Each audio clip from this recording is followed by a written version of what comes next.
الحمد لله رب العالمين والعاقبة للمتقين والصلاة والسلام على أشرف الأنبياء والمرسلين سيدنا محمد بن عبد الله من لا نبي بعده وعلى آله وأصحابه ومن تبعه بإحسان إلى يوم الدين. ناظرین اکرام السلام علیکم ورحمۃ اللہ وبرکاتہ. میں ڈاکٹر ذوالفقار احمد آپ سے مخاطب ہوں اور آج انشاءاللہ ویلاگ نمبر 77 میں آپ سے گفتگو ہوگی. ناظرین اکرام، پچھلے ویلاگ میں ہم نے بڑے ڈیٹیل سے گفتگو کی تھی جب سرور کونین محمد مصطفیٰ صلی اللہ علیہ وآلہ وسلم نے لشکر بدر، مسلمانوں کے لشکر مدنی کو جب جوابی حملے کا حکم دیا تو لشکر مدنی کفار مکہ کے لشکر پر اس طرح ٹوٹ کے پڑا، ان کی صفوں کو کاٹتے ہوئے، چیرتے ہوئے، پھاڑتے ہوئے، ان کی گردنوں کو اڑاتے ہوئے جب حملہ ہوا تو قریش کے لشکر کو مارتے، پیٹتے، کاٹتے، باندھتے، صفوں کو چیرتے ہوئے اللہ رب العالمین کی نصرت سے ان کو شکست فاش دے دی.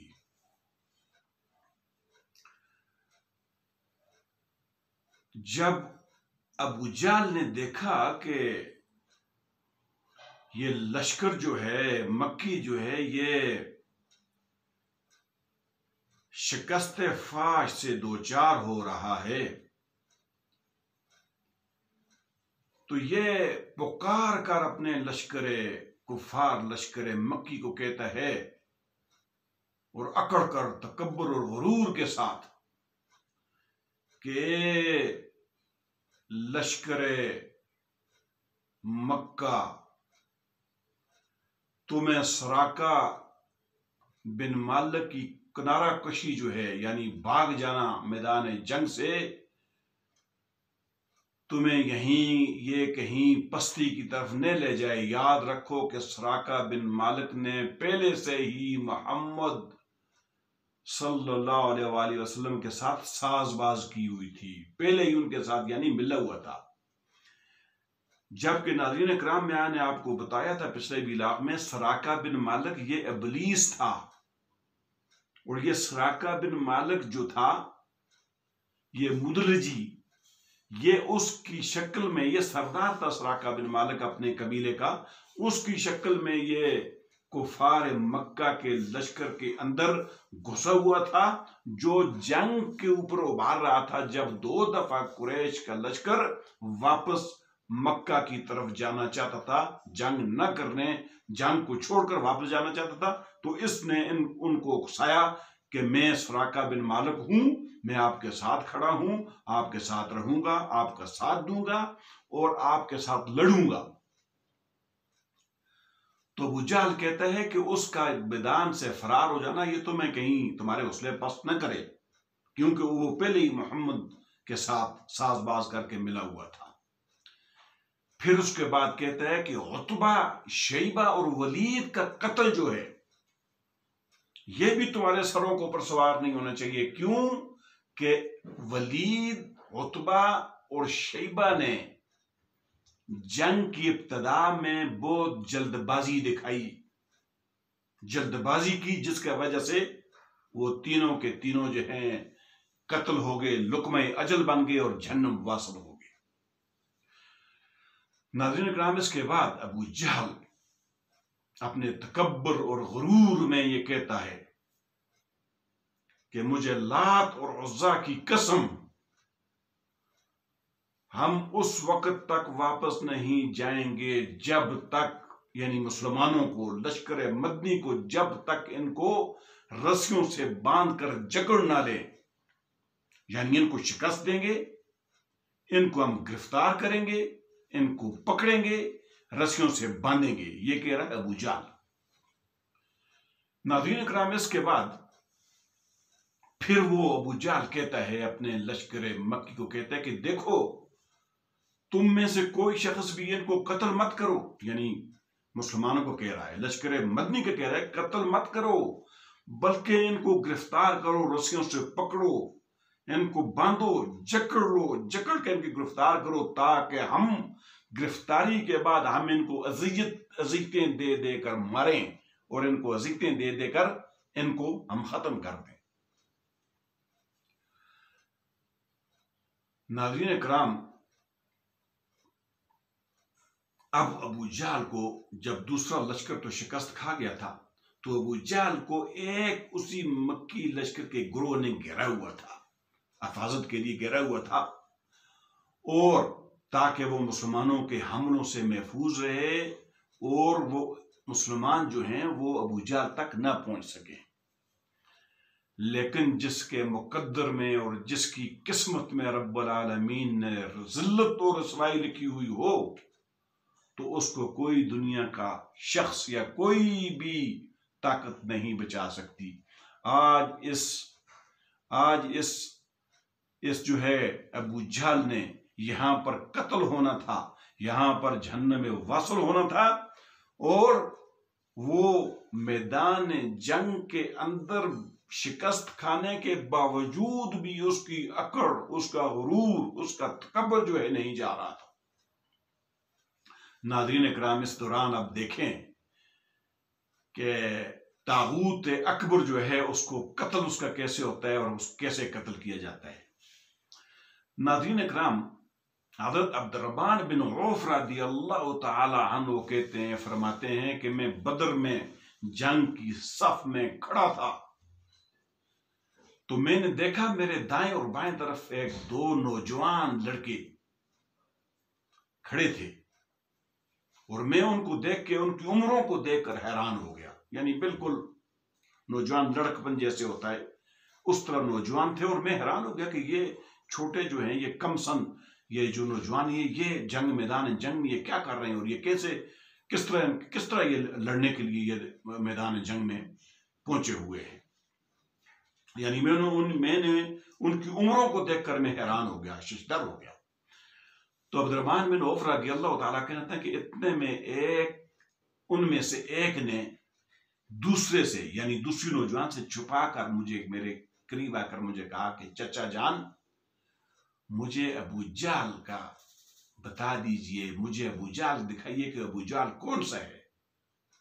تو عبد الرحمن بن عوف رضی اللہ تعالیٰ عنہ کہتا ہوں کہ میں نے حیران ہو کر پوچھا کہ بتیجے تم اس کو کیا کرو گے، ابو جہل کو تم کیا کرو گے؟ تو وہ نوجوان کہتا ہے کہ میں نے سنا ہے کہ یہ سرور کونین محمد مصطفیٰ صلی اللہ علیہ وآلہ وسلم کو گالیاں دیتا ہے اور برا بھلا کہتا ہے، لہذا آج اس ذات کی قسم جس کے قبضہ قدرت میں میری جان ہے، اگر میں نے اس کو دیکھ لیا تو میں اس وقت تک اس سے جدا نہیں ہوں گا، یا وہ جو ہے اپنی موت کے انجام کو پہنچے گا، یا میں اللہ کے راستے میں شہید ہو جاؤں گا، لیکن میں چھوڑوں گا نہیں اس کو۔ تو عبد الرحمن بن عوف رضی اللہ تعالیٰ عنہ فرماتے ہیں کہ اتنے میں یہی بات اس جب نوجوان نے مجھے کی تو دوسرا نوجوان مجھے اشارے سے مجھے یہی بات پوچھ رہا ہے کہ ابو جہل کون سا ہے، ہمیں ابو جہل کو دکھا دیجئے۔ یعنی ناظرین کرام ذرا غور کریں کہ ان دو نوجوانوں کے اندر کتنی تڑپ ہے کہ وہ ان میں سے یہ ہر ایک جو یہ چاہتا ہے کہ اس طاغوت اکبر کو جو ہے میں قتل کروں، ایک یہ چاہتا ہے میں کروں، دوسرا چاہتا ہے میں کروں۔ تو حضرت عبد الرحمن بن عوف رضی اللہ تعالیٰ فرماتے ہیں کہ جب یہ دوسرے نے مجھے بات کی تو اسی دوران جب میں نے دیکھا تو ابو جہل جو ہے وہ گھوڑے پہ اپنے لشکر جنہوں نے گھیرے ہوئے تو اس کے درمیان چکر لگا رہا تھا۔ تو میں نے فوراً کہا ان دونوں نوجوانوں کے، ارے دیکھتے نہیں ہو کہ وہ تمہارا شکار جو ہے جس کو تم تلاش کر رہے ہو، ڈھونڈ رہے ہو تم، وہ سامنے ہے تمہارا شکار۔ ناظرین کرام، حضرت عبد الرحمن بن عوف رضی اللہ تعالی عنہ کہتے ہیں کہ جب میں نے ان کو یہ بات بتائی کہ تمہارا شکار وہ ہے جو گھوڑے پہ گھوم رہا ہے، تو سنتے ہی دونوں نوجوان جو ہیں اس کے اوپر پلٹ پڑے اس کے اوپر حملہ کر دیا۔ ناظرین کرام، جب یہ دونوں نوجوان اس پر ٹوٹ پڑتے ہیں اور اس کو جہنم میں واصل کر دیتے ہیں۔ ان میں سے ایک جو ان کے ایک کا نام تھا معاذ بن عمر اور دوسرا کا نام تھا معوذ۔ ناظرین اکرام، ان میں سے معاذ جو تھا، انہوں نے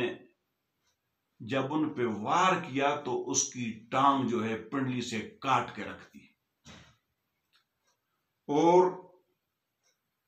اس کے بعد جو دوسرا وار تھا اس کے اوپر معوذ نے دوسرا وار کیا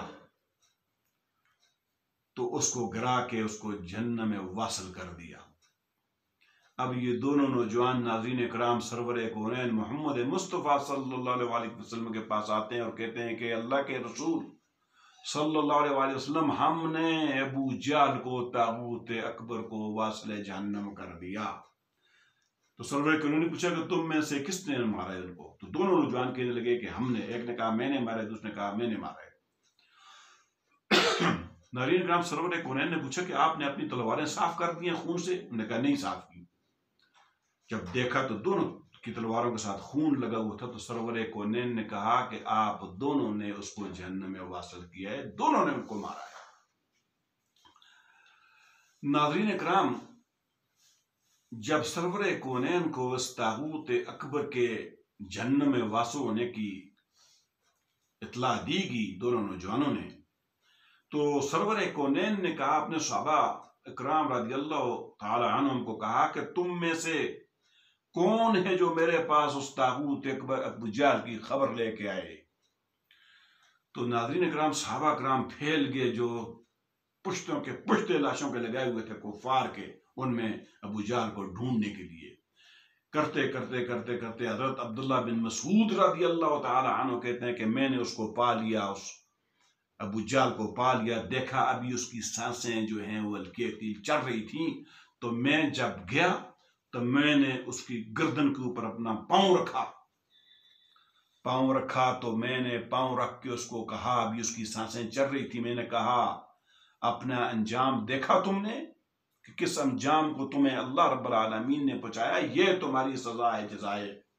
ناظرین اکرام، اب مر رہا ہے، اس کی سانسیں آخری چل رہی ہیں، تو اب اس موقع پر بھی اپنا تکبر اور غرور نہیں چھوڑ رہا، تو عبداللہ بن مسعود رضی اللہ تعالیٰ عنہ کو جواب دیتے ہیں کہ